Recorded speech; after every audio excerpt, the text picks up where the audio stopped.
নমস্কার বন্ধুরা, কেমন আছেন? তা আজকে তো আমি আবারও চলে আসলাম আপনাদের সামনে। আর জানেন তো, কাল থেকে না একভাবে বৃষ্টি পড়ছে আর মেঘলা মেঘলা ওয়েদার। তো একটু আগেই বৃষ্টিটা একটু থেমেছে, এই জন্য বাইরে চলে আসলাম।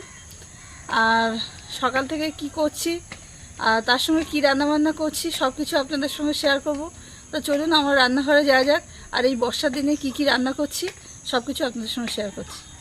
দেখুন, এই যে বাগানে তো আমি এই অ্যালোভেরার গাছগুলো লাগিয়েছিলাম, আর বর্ষার জল পেয়ে কতটা সুন্দর হয়েছে। সব ঝাঁকড়া ঝাঁকড়া তো হয়ে গেছে, আর পাশ থেকে ছোট ছোট আবার গাছও বেরিয়েছে। তাই এ থেকে একটু তুলে আমি ফাঁকা করে দেবো, না হলে এরা বাড়তেও পারবে না।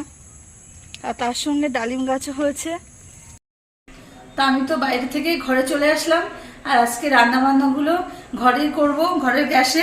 আজকে আর উনুনে করছি না, কারণ কাল থেকে তো বৃষ্টি হচ্ছে, এই জন্য আর উনুনে গেলাম না। তা আজকে দুপুরে বানাবো গরম গরম লুচি, তার সঙ্গে কষা মাংস আর চাটনি, আর স্যালাড তো সঙ্গে থাকবে। আর তার সঙ্গে আমি অল্প দুটো ভাতও করেছি, কারণ সবাই তো লুচিটা পছন্দ করে না, ওই জন্য দুটো ভাতও বসিয়েছি এদিকে গ্যাসে। আর এবার ময়দাটা মাখিয়ে নেবো, আর তার সঙ্গে যে আপনার দাদা মাংস নিয়ে এসছে, মাংসটাও কেটে নেবো। তা আপনারা পুরো ভিডিওটা স্কিপ না করে দেখতে থাকুন। দেখুন, আমি এই তো একটা গামলায় ময়দা নিয়ে নিয়েছি। এই ময়দাটা আছে 600 গ্রাম। আর এর মধ্যে আমি দিয়ে দিচ্ছি এই যে উঁচু 1 চামচ লবণ দেব, আর তার সঙ্গে দেব কিছুটা চিনি, কারণ লুচি জিনিসটা একটু মিষ্টি মিষ্টি হয়। তাই এখানে এই যে আমি চিনি দিয়ে দিলাম।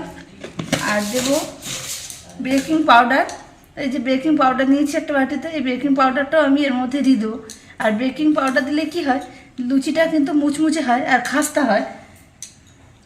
আর এর সঙ্গে আমি দিয়ে দিচ্ছি কিছুটা সাদা তেল। তাই এটা ভালো করে ময়াম দিয়ে দেবো। নেওয়ার পরে তারপরে জল দিয়ে খুব নরম না আর খুব শক্ত না করে মাখিয়ে রাখবো কিছুক্ষণের জন্য। আর তারপরে যে বাকি কাজগুলো সেগুলোও করে নেব। দেখুন, ময়দাটা ভালো করে মাখানো হয়ে গেছে। এবার এটাকে কিছুক্ষণের জন্য ঢাকা দিয়ে আমি রেখে দেবো, দিয়ে যে বাকি কাজগুলো সেগুলোও সেরে দেবো।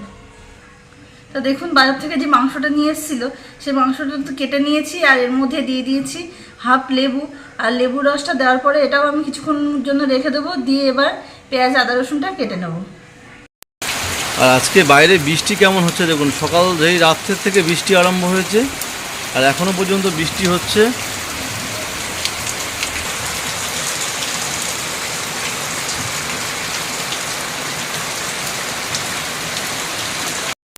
এই যে মাংসের জন্য এখানে পেঁয়াজ রসুন আদা আর একটা টমেটো নিয়ে নিয়েছি। তাই এগুলো তো কাটা হয়ে গেছে। আর এখানে এই যে বাজার থেকে আমড়া নিয়ে এসেছি, সেই আমড়াগুলো নিয়ে নিয়েছি। আর আমড়াগুলো এখন একটু শক্ত আছে, ওই জন্য কাটা গেল না। তা ওইভাবে গোটা গোটাই সিদ্ধ করে নেবো, নিয়ে তারপরে চটকি ওর যে কাটটা সেটা বের করে নেবো। আর এদিকে আলুটা কাটতে বাকি আছে, তা আলুটাও কেটে নিই।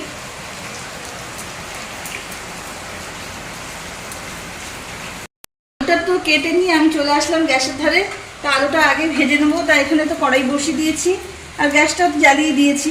আর এখানে আমি কিছুটা তেল দিয়ে দিচ্ছি, দিয়ে আলুটা ভেজে নেবো। আর আলু দেখুন আজকে না একটু বেশি দিয়েছি, কারণ গরম গরম লুচির সঙ্গে মাংস তো থাকবে, আর আলুটা থাকলে একটু ভালো লাগে খেতে।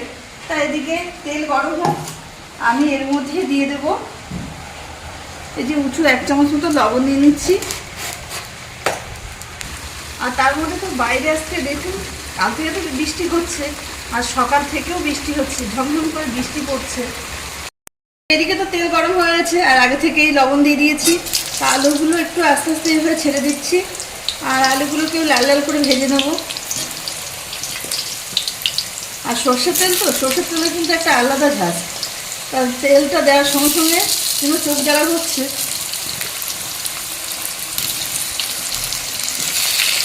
আলুগুলো একটু নেড়ে চেড়ে দিই, আর এইভাবে নাড়াচাড়া দিয়ে দিয়ে লাল লাল করে ভেজে নিচ্ছি। তাই এদিকে তো আলু ভাজা হচ্ছে। আমি এবার যে পেঁয়াজ রসুন আর আদাটা নিয়েছিলাম, তা সেগুলো একটু বেটে নেবো। আর পেঁয়াজটা বাটবো না, পেঁয়াজটা কুচানোই আছে। এখানে রসুনটা একটু দরবাটা করে নেবো। তো দেখুন, এদিকে তো আলুগুলো সুন্দরভাবে ভাজা হয়ে গেছে। তা আমি একটা গামলায় আলুগুলোকে তুলে নিই।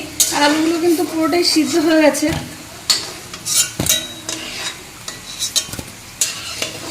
তেল থেকে তো আলুগুলো তুলে নিলাম, আর কড়াইতে যে তেল আছে সেই তেলেই আমি রান্নাটা করব। আর তেলের পরে আমি দিয়ে দিচ্ছি কিছুটা চিনি, আর তার সঙ্গে দিয়ে দেবো গোটা গরম মশলা নিয়েছি আমি। এখানে নিয়েছি লবঙ্গ, এলাচ আর দারচিনি। এগুলো দিয়ে দিলাম, আর তার সঙ্গে দিলাম 2টো শুকনো লঙ্কা, আর দিলাম 2টো তেজপাতা। এটাকে একটু নাড়াচাড়া দিয়ে নেবো, নিয়ে আমি এরপরে দিয়ে দেবো কুচানো পেঁয়াজগুলো। তো এখানে এই যে দিয়ে দিচ্ছি কুচানো পেঁয়াজগুলোকে, আর পেঁয়াজগুলো একটু ভাজা ভাজা হবে, তারপরেই আমি দেবো রসুনটা।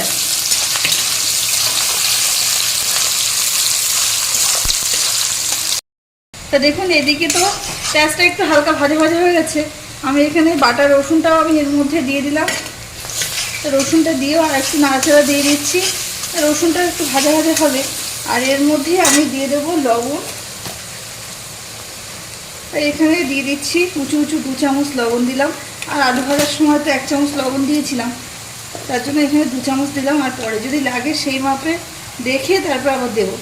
আর এখানে হলুদও দিয়ে দিলাম 3 চামচ মতো,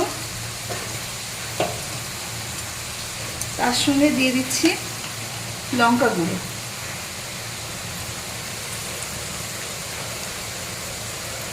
এখানে 3 চামচ মতো লঙ্কা গুঁড়ো দিয়ে দিলাম। আর মাংস মানে একটু ঝাল ঝাল ব্যাপার, এই জন্য লঙ্কা গুঁড়োটা একটু বেশি বেশি দিলাম। তা দিয়ে সমস্ত গুঁড়ো মশলা দিয়েও এই পেঁয়াজ রসুনের সঙ্গে ভাজা ভাজা করে নেব। আর এর উপরেই দিয়ে দেবো টমেটোটা, টমেটোটাও ভাজা ভাজা হয়ে যাবে। তো এদিকে তো মশলা দিয়ে ভাজা ভাজা করছি, এরপরেই আমি আবার 2টো কাঁচা লঙ্কা মাঝখান থেকে ফাটিয়ে দিয়ে দিলাম। এই মশলাটাগুলো ভালোভাবে একটু নাড়াচাড়া দিয়ে ভাজা ভাজা করে নিই, নাহলে মশলা দিয়ে কাঁচা গন্ধ বেরোবে। এদিকে তো পেঁয়াজ রসুনটা ভাজা ভাজা হয়ে আছে, আমি এর উপরেই দিয়ে দেব মাংসটা। আর মাংসটা দিয়ে একটু ভালোভাবে কষিয়ে নেব। আর মাংসটা কাটার পরে যে একটা প্লাস্টিকের টিউবিতে রেখেছিলাম, তাতে জলটা ভালোভাবে ঝরিয়ে যায়।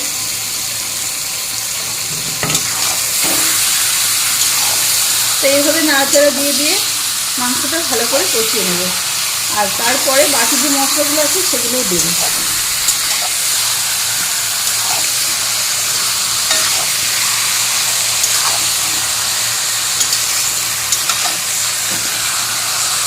এদিকে মাংস কষানো হচ্ছে, আর এদিকে গ্যাসের আর এক পাশে কড়াই বসিয়ে দিয়েছি, আর এদিকে বসিয়ে দিয়েছি চাটনিটাও। তো কিছুক্ষণ তো কষানোর পরে আমি এবার দিয়ে দিচ্ছি এর উঁচু 1 চামচ জিরে নিয়েছি, জিরেটা দিয়ে দিলাম। আর এখানে তো আদাটা আগে থেকে পেস্ট করে রেখেছি, সেই আদা বাটাটাও দিয়ে দিচ্ছি এর মধ্যে, দিয়ে আবারও কিছুক্ষণ কষিয়ে নেব, নিয়ে তারপরে আলু দেওয়া, তারপর জল দেবো।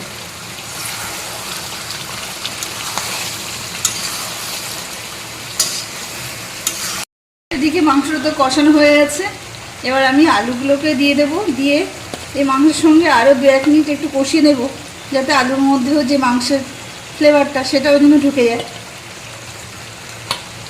তো মাংস তো কষাতে এদিকে মাংসের থেকে কিন্তু সুন্দর একটু তেলও ছেড়েছে। আরও কিছুক্ষণ একটু কষিয়ে নিই, কারণ এখানে আলু দিয়ে দিলাম। আলু দেওয়ার পরে আর একটু কিছুক্ষণের জন্য কষিয়ে নেব, নিয়ে তারপর এর মধ্যে সামান্য একটু জল দেবো। তো দেখুন এদিকে তো মাংসটা কষানো হয়ে গেছে, আর মাংস থেকে পুরো তেল ছেড়ে দিয়েছে, আর এবার লেগে লেগেও যাচ্ছে। তা আমি এর মধ্যে একটু জল দিয়ে নিয়েছি, কারণ এর মধ্যে আদার পেস্ট ছিল।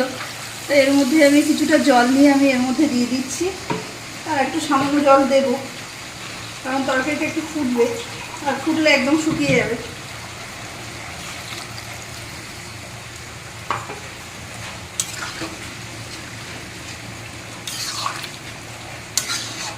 মাংসটা এদিকে কমপ্লিট হয়ে গেছে, আর সুন্দর ফুটও এসে গেছে।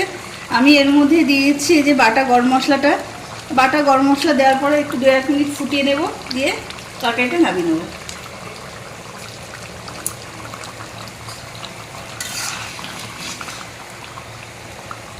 তো ওদিকে তো মাংস হয়ে গেছে, এখানে ছোটো কড়াইটা বসিয়ে দিলাম, আর এর মধ্যে দিয়ে দিচ্ছি কিছুটা সাদা তেল। এবার লুচিগুলো তো ভেজে নেব। তো এইভাবে লুচিগুলোকে কেটে নিয়েছি, এইভাবে লেচি কেটে নিয়েছি, আর সমানও করে নিয়েছি। এবার বেলে নিয়ে ছাঁকা তেলে ভেজে নেব। তো আমি এখানে চাকিতে একটু তেল দিয়ে দিয়েছি, আর বেলুন দিয়ে এইভাবে গোল গোল করে বেলে নেব। আর ময়দা জানেন তো, একদিকে বেলতে বেলতে আবার আর একদিকে সঙ্গে সঙ্গে গুটিয়ে যায়। এই যে বেলে নিলাম। তো এদিকে কড়াইতে তো আমি লুচিটা দিয়ে দিলাম, আর এইভাবে একটু নাড়াচাড়া দিয়ে দিচ্ছি। দেখুন সুন্দর ফুলে উঠেছে। আমি এক পিঠ একটু উল্টে দিলাম। তো একে একে সমস্ত লুচিগুলো এইভাবেই ভেজে নেব।